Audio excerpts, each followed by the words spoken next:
14 ते 19 या कालावधीमध्ये एक जलयुक्त शिवार नावाची योजना मागच्या सरकारच्या काळामध्ये झाली होती आणि त्याला इतका ओव्हरवेल्मिंग असा रिस्पॉन्स लोकांच्याकडनं मिळाला आणि खऱ्या अर्थानं तो गावागावापर्यंत ते काम सगळं त्यात पोहोचवता आलं. साधारणतः त्या काळामध्ये 22,000 गावं ही आम्हाला जलपुरीपूर्ण करता आली.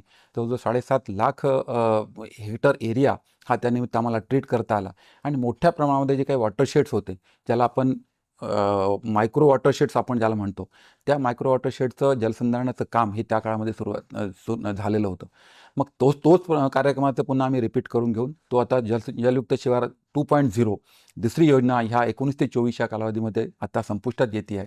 त्याही कालावधीमध्ये जवळपास आम्ही 5,500 ते 6,000 गावं ट्रीट केली आणि प्रत्येक गावाचं वॉटर बजेट करून घेऊन पाण्याचा ताळेबंद करून पडणारं पाणी, वाहणारं पाणी ते कसं त्या गावापर्यंत आपल्याला कसं साठवता येईल, ती एक योजना आमची जलयुक्त शिवारची आता सध्या सुरू आहे.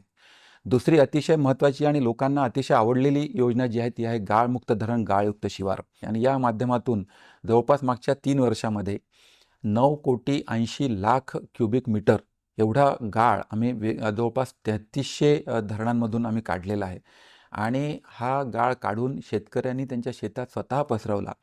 त्यामुळे साधारणतः महाराष्ट्रामधील 2 लाख एकर जमीन ही सुपीक व्हायला मदत झाली. त्याच्यामुळे त्यांच्या शेतातल्या त्यांच्या उत्पादकतेत वाढ झालेली आहे आणि जवळपास 811 लक्ष घनमीटर एवढा पाण्याचा संचय देखील या कालावधीमध्ये वाढलेला आहे. तिसरी आमच्या विभागाची आमची योजना आहे ती म्हणजे पंतप्रधान कृषी सिंचाई योजना PMKSY 2.0.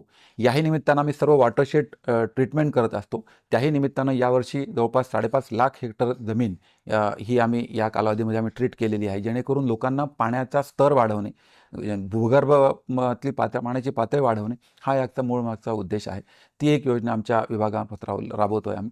चौथी आमची योजना आम्ही करतोय अमृत सरोवर.